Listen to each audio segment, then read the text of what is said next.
Yeah, I think every day's a step in the right direction. Is he still? Would you still term him as week to week, or does he go day to day now? I'd say week to week. Overall, I mean, what does this feel like going into this game? I know we talked about it on Monday, but as you get through the week with this opponent being there, what's it like? Having prep with them for so recently. How do you balance that throughout the week? I think it's good. We just did this with Baltimore back-to-back weeks playing the same team, so it is a little bit unusual the way that the season has unfolded here in the last 4 weeks for us in terms of playing two opponents over the last 28 days. Our guys have handled it well. And again, it's what is this? What game number is this for us? This is 18, 20, however you want to look at it. So they understand, the process we follow each week, and they've done a good job handling it all. You guys talk about, we'll take whatever we can get. Sometimes motivation, or whatever. You all get slided throughout the year. Coming off the Super Bowl, a lot of people didn't kind of put you in the same echelon as Buffalo and Kansas City. How do you feel like that played in the locker room as y'all went through the season? We know that we're the defending AFC champions, and so there's an edge to this team where we're not an underdog to anybody. And so I think that's just been the feeling we've had all season. We don't really care what anybody else says about us. We know we belong in the field with every team in this league. Baltimore is a very unique defensive football team to prepare for. Seems like Buffalo is also a very unique defensive team to prepare for. What is it that makes them different? They're really smart. They're well coordinated, and you can just tell they've got high football intelligence just across the board on defense, on top of all the talent that they have. And so, they've done a good job. They've got a lot of depth at corner. A lot of guys have played in there. Their two linebackers are as good as any group we've played, and just top to bottom, really good, well coached, smart defense. They don't make mistakes. They don't beat themselves. So you gotta take everything you can get when you play against them. What have you seen from Jackson after he loses the position battle? How has he responded to that, and how is he a different player than he was last year? Yeah, his attitude's been great. He's continued to work, knowing that his opportunity could come at any moment, at any position, really. Happens to be a left tackle right now, and I think he's really taken a hold of it and worked and listened to Frank and Derek, and proud of the progress that he's made. The maturation process is obvious, I guess. What is it about that part of things that you've noticed the most in terms of him maturing a little bit as a player and a person? Well, I think anytime a player goes through their first, second year in the league, it can be different from college, and just playing offensive line is difficult. You're playing against a whole different breed of player, when you get up to this level, and I think Jackson's done a great job of taking everything he's learned from his first year and putting himself in a great position to be successful. Dawson Knox has touchdowns in 5 straight games for the Bills. When you see him, how do they scheme him up, and what stands out? I think not only is he a great player, but they've got so many good skill weapons that it just allows the quarterback to take advantage of the matchups or the open zones, and you don't really have to force the ball to anybody. And so that's they just got such a wealth of talent there, at receiver, at tight end, at running back, and of course at quarterback, that it allows those guys to win their matchups, or when you get the coverage looks for zone coverage, they do a great job taking advantage of it. But Dawson's he's done a great job.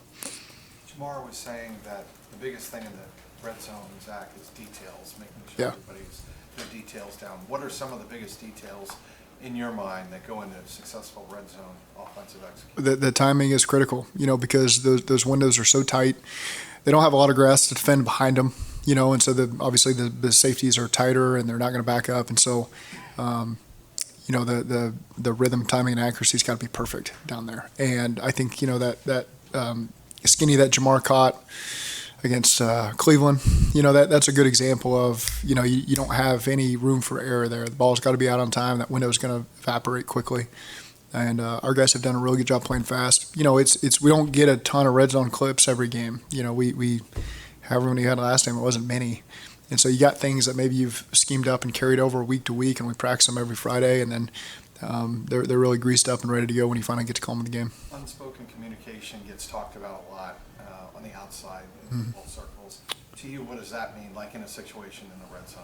Well, I think the nonverbal part with hand signals you'd be talking about, just quick eye contact, but just understanding the nature of how the individual defender is playing you and where the ball could be located. I think that's you could argue that's nonverbal communication between the quarterback and the receiver, being on the same page there and understanding what's about to happen based on the look they're getting, and Again, that takes a lot of time on task with Joe and all the receivers. He spends a lot of time in the summer, training camp, during the season. I've told you guys before, our individual periods and our group install periods are maybe even more critical than our actual team periods at times, because that's where they get a lot of that chemistry. Kind of to that point a little bit, we heard y'all last year preparing for the AFC title game, piping in a lot of noise at Arrowhead. It didn't sound like, talking to guys, that y'all were doing that this week. I mean, how much is that how do you kind of get ready for the amount of noise and what goes into how much you guys pipe in throughout practice? We've only practiced one day this week, so the week is still very young. But again, there's a lot of challenges when you're faced on the road, especially Buffalo. Buffalo's a loud place. They do a great job. And so we've got to get our guys ready over the course of the week. So do you plan on doing anything similarly then, like making sure you pipe in a ton of noise? Yeah, we'll do whatever we can to make sure our guys are ready for it. July was silent for a while. What's that? For a little while.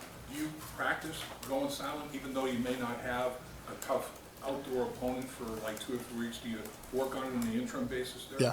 Yeah. I mean, we got to make sure our guys are always on top of it. And again, they do a good job. It's Ted and Joe that drive the communication initially, but everyone's got to be on the same page with it. Go ahead, Jeff. Yeah, thank you. Like Jamal was saying, he thought that the more he's played, the more you've figured out what he can do in certain situations, and then it's kind of grown from one year to the next, moved him around a little bit and knowing what to call when. Would you agree with that? That kind of it's kind of getting a little bit easier to move around and. Yeah, I'll start by saying there's nothing he can't do, and so that part's pretty easy. I think as we've just all these guys have been here now for a long period of time. We added Hayden. It's just making sure everybody's in the right position on a play and getting to do what we want to do. So again, there's a lot of flexibility there with all of our guys. About every one of them could go inside, outside, whatever you want to do with them, and the biggest thing is them just understanding the concept and what we're trying to achieve. And so they're not memorizing a play. They understand the concept. And so that allows you to move them around a lot more. Jamar specifically, he's got a great understanding of all of our 2- and 3-man concepts and how he fits in. And he's been the touchdown he caught the other day. He's really been at different positions on that play. That game, we just happened to put him outside in a bunch, and he got the shallow cross coming across. But other times he's been on the other side where he's number one in the progression, and so just his understanding of the big picture allows us to be able to do that kind of stuff. So it's almost like putting them in the slot, but not really.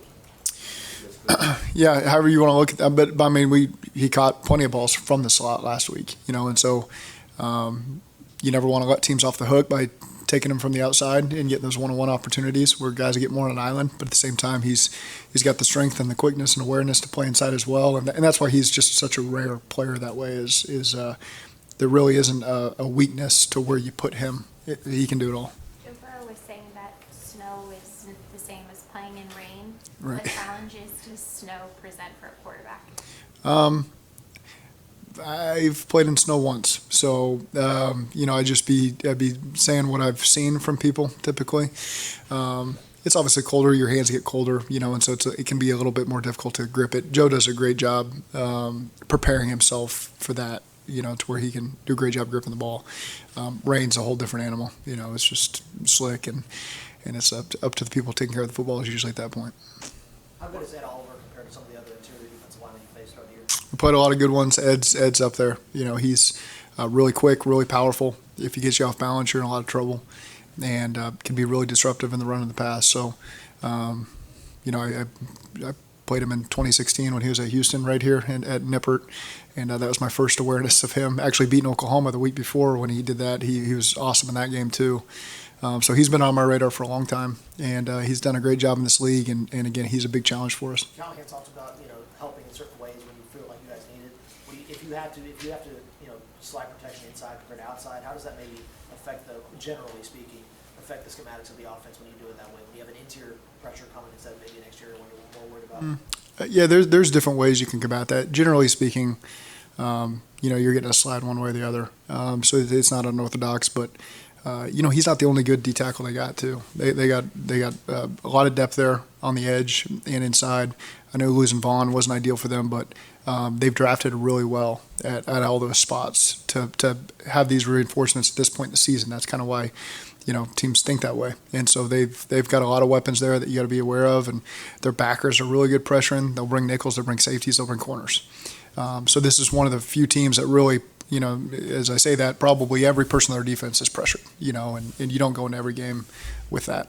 How unique of an animal is Josh Allen in the red zone for what he can do with obviously with his legs, but how Yeah. big he is, the tight end aspect of what he brings as a runner. It's just really difficult when you add in, not only is he a tremendous passer, accuracy, arm strength, decision making, then you add on the fact that he's a giant human being and will run and try to run you over. That's tough, and that's one of the reasons why he's had a lot of success, because he's kind of a dual threat that way. They design the run game around him a lot of times, and he's not afraid to carry it and run for it. So it's a unique challenge. Is it particularly unique in the red zone, though? I mean, are there things they do with him in the red zone that maybe they wouldn't do between the 20s? They do a lot of stuff with him all over the field, but he's down there in the red zone. When you're adding an extra blocker to the equation because your quarterback is carrying the ball, that can be problematic. What are the qualities that make Hubbard, man of the year, captain, leader? What are those qualities you see from him every day? Just cares about everybody else a lot more than himself. He really shows up to work every day, sets a great example for veterans and young players. So dependable for the coaching staff. He's not afraid to communicate with me, and be a leader in the locker room and tell me things that the locker room, is expressing. And that's not easy for guys. You can be a captain and still not have the confidence to be able to take that initiative. And he's done that. He's done that for a long time. And I've always appreciated that. He just represents this city so well. The city, Moeller, Ohio State, the Bengals.